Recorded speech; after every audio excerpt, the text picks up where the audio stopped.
Unturned is presented by UpdateAI. My mission is to satisfy and delight our customers, right? Like that's the mission at the core. Help them achieve quantifiable results so that it's easy to tell that value story and make sure that you know that it's not just the software that's the value in the partnership. It's the people, it's the collaboration, it's the extended community that we're giving you. At the end of the day, the collective effort is to create a very exceptional, differentiated customer experience. And every single person at Everstage is part of that. I love that. How does that percolate up to the executive level? How do they get it? Not just like, oh, they get it. Like, how do they tactically and strategically inherit the voice of the customer? Jill, hello, everybody. Welcome to this episode of Unturned. I'm Josh Schachter, here with my co-host, John Johnson. John Johnson. Yeah, I like that pronunciation. And we have a special guest. We always have a special guest. Our special guest this episode is Kelly McGuire. Kelly is the VP of Customer Success at Everstage, which is doing some really cool stuff with sales compensation management. And they're on like this hockey stick curve from what I've been told and what I know. So we want to hear more about that. Kelly, thank you for joining the program. Yeah, guys, excited to be here. Looking forward to chatting. Yeah. Oh, happy Monday. We are recording this on President's Day, 2025. So I always like to give a little bit of a timestamp when we're working on holidays. I don't, John. Josh made us. I don't like to give the timestamp. You always do this because, like, we're you know that our podcast producer is out right now for a few weeks.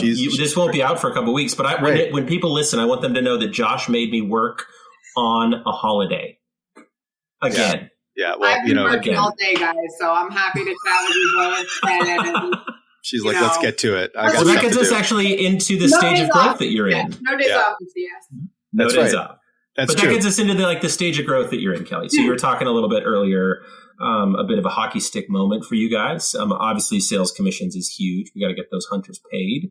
Why don't you? It's not a CS commission compensation management software. Just by the way, just to be clear. Well, that's why I said hunters and not farmers. No, it is. It is. All right, go ahead and correct me, Kelly. It can be both, right? It's just not. It could be. It just isn't, but it could be. For many of our customers, it is, right? It's really about revolutionizing sales compensation management, and that can stem, as you all know, well beyond just a hunter. But, a lot of sales compensation platforms just haven't evolved to meet modern organizational needs and are a decade behind, and Everstage is disrupting the space big time. And I think we're helping kind of both sides of the sales compensation world, right? We're helping the rev ops teams, the sales ops teams really automate and drive more efficiency in how they manage and process commission so that they can get those people paid. And then really empowering the sellers, the account managers, in some cases, customer success managers, really anybody who's on a commissionable employee, to empower them and motivate them to drive more success for their ability to close deals and have more understanding of what could be possible in the business. And so that definitely stems beyond hunters too, for sure. Yeah. Okay. Josh, I have important things to say this time. Always. No. Okay. So this is actually something that we don't necessarily talk a lot about on this podcast. We talk a lot about processes for CSMs and leadership, but like the motivating factor, this has been a new thing that I've been spending a lot of time in. We just got new comp plans at work and kind of talking about how to align on these things, right? So what you just kind of talked about is, are the commissions driving the right business outcomes, which is a huge, that's a CS term, right? That's what we talk about. So when you start talking about it, I don't know many CSMs that are really, really bought into understanding comp models and structures to actually drive maybe not the individual OKRs or outcomes of the CSM, but of the organization, right? We kind of sit in our own world. So I'd love to hear from you how you're kind of bridging the gap with a CS team that is selling this product that probably should understand how comp models actually drive the outcomes that we want, aside from EBRs and meetings, but like the actual driver of those outcomes. Yeah. When someone asks me what I do and they don't know tech, I generally say I lead sales teams. Yeah. Right. Because at the end of the day, CS is very much the same thing, but we're doing it from a relationship lens. And we're taking that customer who purchases, in my case, Everstage, and initially sees us as a vendor, right? You buy a tech stack off of a shelf and you instantly, that organization is going to see you as a vendor. But you need to, as a CSM, you're taking that vendor all the way up to what I call a trusted advisor, right? Changing that perspective. And you're doing that by creating mutually beneficial opportunities to grow the relationship. And all of that results in growth for the partnership, success for the customer, paramount, first and foremost. That's table stakes. But then when you bring in a CS team and a philosophy in CS that you're not just the air traffic controller, you're not just the person in the muck, right? Trying to fix everything, but you're getting back up here and understanding what that customer is trying to accomplish strategically.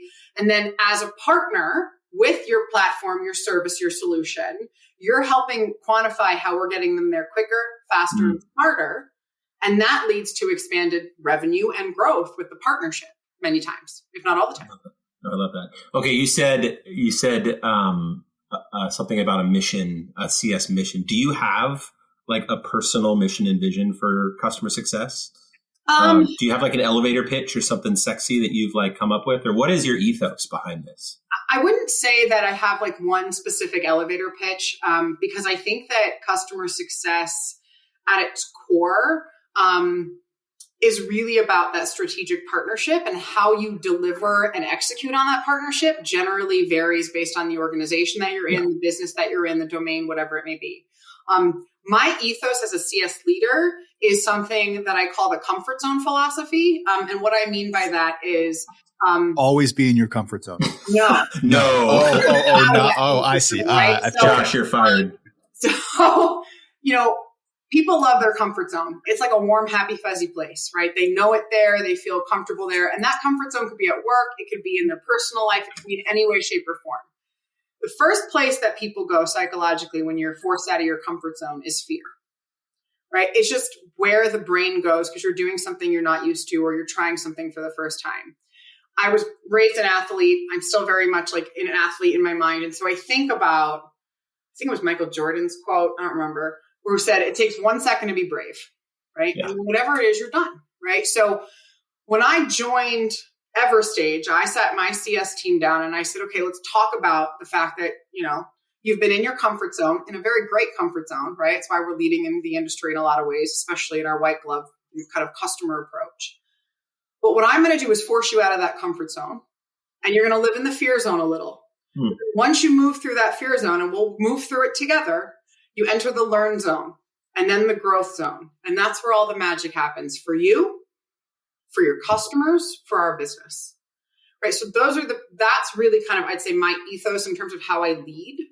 Sounds like Phil Jackson over here. I know you're. Yeah, I was going to say, like, do you have the little, like, the triangle behind your? Yeah. I have a circle diagram that I put up on my team. I actually just was on an interview and I showed this candidate this because they asked me kind of like how I lead.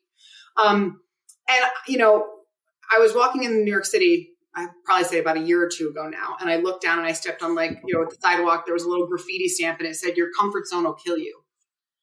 And it's like the universe being like, yes, Kelly, like this is exactly what you preach, right? You cannot do that. And I think that goes into play with elevating the customer experience and some of the things we've continued to do at Everstage, things that we're going to continue to do as we grow and kind of double down on the growth for our customers.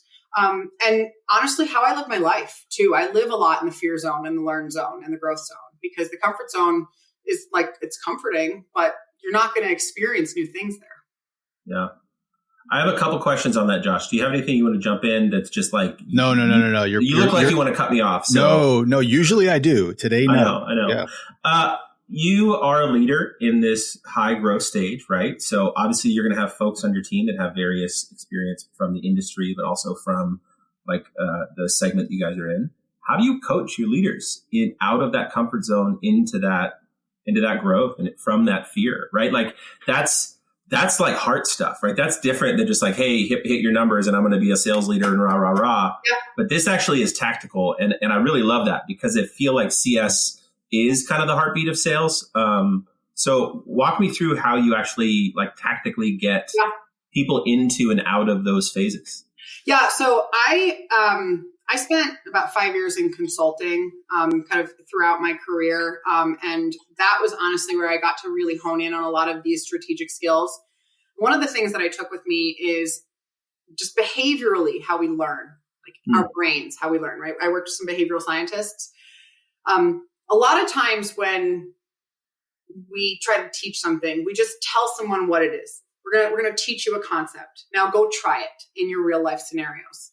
It's not setting anybody up to succeed, right?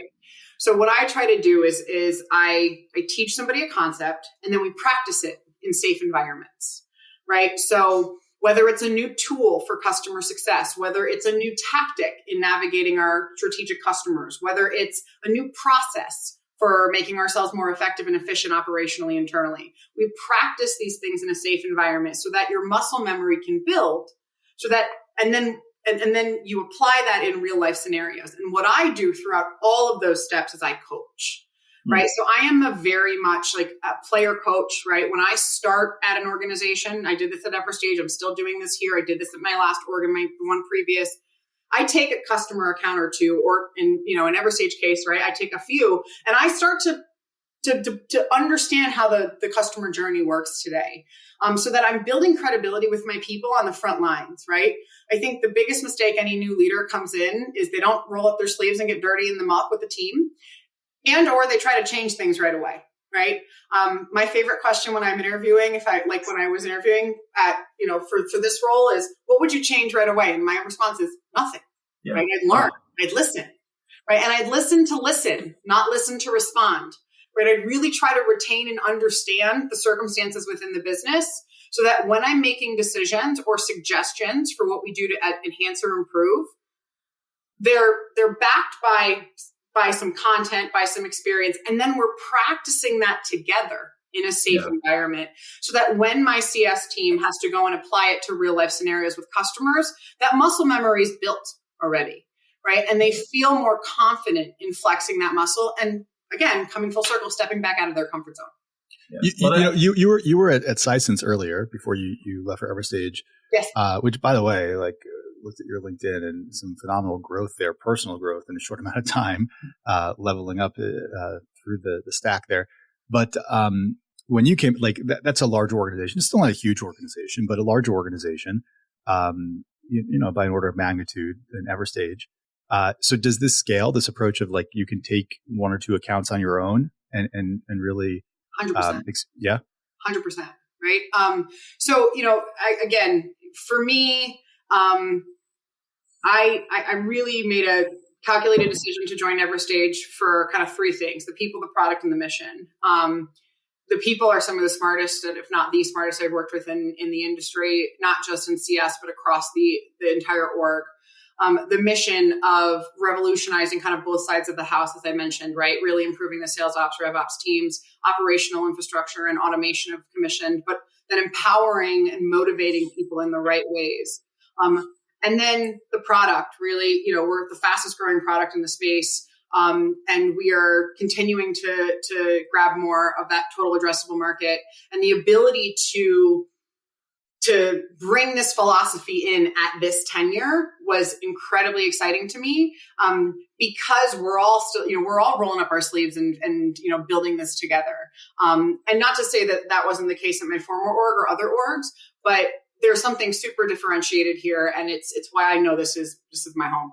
But you can, but just to be clear, because what I'm trying to do is talk to folks that listen that might be at slightly larger organizations. Yeah. You can do this as well at a larger 100%. org. I still did it, right? When I was the VP of customer care at Sisense, right? Managing customer success, implementation, professional services. There were still about 5-6 legacy accounts that had been mined from the jump, and they were still mined the day I exited. I still actually have great relationships with some of those. She took the good ones, John. Well, no, but I think this goes to a point, and I don't know how often you see this in leadership, where most of the time, I've been in those interviews where you're interviewing for a director or head of role, right? And you're talking about how you're going to serve those above you. Mm-hmm. But it sounds like you've got this really intelligent approach of saying, yeah, I'm going to serve those above me, but I can't do that without those below me. Absolutely. Or in the base. And I think as somebody who's been a part of massive organizational change after organizational change, you have new people come in, and then it feels like whiplash because they make the changes. But if you spend 3, 4, 6 months of understanding the organization, you might make the same changes. You may have everything in your head from day one that you do on day 90 or 120, and you make those changes. But those changes actually carry an impact on day 120 versus day one. And I have more situational fluency of what's going on at the existing org, right? Yeah. That, yes, my idea of what the right quarterly business review looks like and format is going to be, I'd say 80% the same kind of organization over organization, but that 20% difference is going to be really customized to the context and the relevancy of what I've spent my time learning and what myself and my team have spent our time perfecting. Yeah. What did you learn when you came into Everstage that was different than what you went in there expecting? Whether it was a fact about the company or maybe your own operating principle or approach that you wanted to apply? Was there any delta there? I think for me, the biggest aha, and I assume this, but my assumption was validated as I met more people within the org, is that there's no ego. There is there's just this humility in the way everybody operates and this collective effort to win. Right. It's also part of the reason why I was so moved by what Everstage is doing and the fact that they were bringing in a VP of CS, I'd say this early on in the company's history. Right. We were founded in 2020 and in 2024, they made the decision to bring a VP of CS in. A lot of times they do not do that. Right. They put a director or a head of, and that person just throws headcount at the problems. And I didn't want to do that. Right. And I wanted to be at a place where the customer experience was the ethos of the business. And again, my philosophy is customer is the heartbeat of the org. If you don't have teams and systems to support that heart, none of it's going to work, right? The fact that they made such a calculated decision to bring in somebody at my level and to do that so, again, not early, but so much earlier than others that I've worked at or been part of, huge differentiator in the space. And the fact that we all just operate with that no ego mentality, and we're just building and doing this together and having a great time doing it, has been such a blessing in validating that assumption of what I thought when I walked in. Hey everybody, it's Josh. I'm taking a quick break from the podcast to tell you a bit about UpdateAI. I started UpdateAI to solve two major challenges for CS teams. The first is that we save CSMs 4 to 5 hours per week with our productivity through AI. Secondly, we give leaders a window into all the conversations across each account and the entire portfolio. So we help knowledge transfer, we help increase the coverage model of your CS teams, and we help you detect emerging patterns in what your customers are telling your CSMs across all the risks, product feedback, advocacy moments, and expansion opportunities. So come check us out at www.updateai. It's completely free to sign up and trial. No, I thought we've been doing this for, is it 2 years now, Josh, for the podcast? We're starting to talk to a lot more folks that are in earlier stages of business. And it kind of starts to feel like there's a little bit more of that energy back of builders of just like, we all have experience. And maybe we were just the youth of our days 15 years ago when everybody else was building. But like, it is nice to kind of catch your breath and then go back to building and find something that is less ego and more outcome driven. And it's absolutely why I wanted, when I was thinking about what my next step would be, I really wanted a place where I could build from the ground up, right? And we have an incredible foundation of customer success professionals. We have an in-house implementation team, which is a huge differentiator in our space, but in really any software space, let's be real. But for me, I wanted to be able to bring that ethos of the customer being the heartbeat of the org, match that with the leadership and organization that operates in the same way. And as someone who just came back from our company kickoff 2 weeks ago, I mean, that was the theme of not just our GTM kickoff, but our company-wide kickoff, how every individual person is responsible for the success of the customer and what that means based on your teams, your roles, and your kind of home within the Everstage org. And it was, again, best kickoff I've ever been part of. And just continuing that momentum is going to be really exciting in 2025 and beyond. John, Kelly strikes, I've had a couple interactions with Kelly, and she strikes me as somebody who is no bullshit. Yes. And yet, she has been so effusive and glowing, beaming with excitement, like just beaming. I spoke to her last week and just beaming with excitement about Everstage. I'm like, it's got to be bullshit, but she's not a bullshitter. So it's just it's fun to see, like, just this glow that when she talks about this growth company. I don't know what the question is there yet. No, I'm going to heap some more praise on you too. But I mean, I think when you talk about lack of ego, it's really important. You said something early in the pod where CS is just another form of sales, and we rely on relationships for sales versus pipeline generation, which is so true. And I really like, it doesn't feel like there's any silos in your mind that the organization is working for the company. And I think as you get bigger and you work with larger companies and you get into the enterprise of global space, you have to kind of silo yourself, right? And then you hear like sales works by itself and CS works by itself, and there's all this friction between them. But coming back to where you're starting from, where there is no silo, it is just this organization is moving towards a customer goal, and here's how everybody fits in that space. Mm-hmm. And I really like that model. And coming back to like customer success is an organizational mission. People say that a lot, but it sounds like the success of your customers that you're working with is the goal and the implement that you're working under. You just happen to sit under the customer success org. Yeah, it's spot on, right? And like, you know, when you said, what's your mission? I mean, my mission is to satisfy and delight our customers, right? Like that's the mission at the core. Help them achieve quantifiable results so that it's easy to tell that value story and make sure that you know that it's not just the software that's the value in the partnership. It's the people, it's the collaboration, it's the extended community that we're giving you within the Everstage space. But it truly is, you know, and like sales stays in their lane for certain things. We stay in our lane, marketing, you know, product, et cetera, et cetera. But at the end of the day, the collective effort is to create a very exceptional, differentiated customer experience. And every single person at Everstage is part of that. I love that. How does that percolate up to the executive level? You know, they promoted your role to VP rather than keeping it at a head of customer success for, you know, what, 100-person growing company at the time they hired you. Thereabouts, they, you know, it sounds like they've made that a talking point in the town halls and the work. Like, how do they get it? And not just like, oh, they get it. Like, how do they tactically and strategically inherit the voice of the customer? Yeah. Well, I think a lot of it is just visibility, right? So we've got a core leadership team that meets regularly. We are consistently focused on what those strategic OKR or goals are across the org. We then figure out how to communicate that to our teams and how every single person is part of that.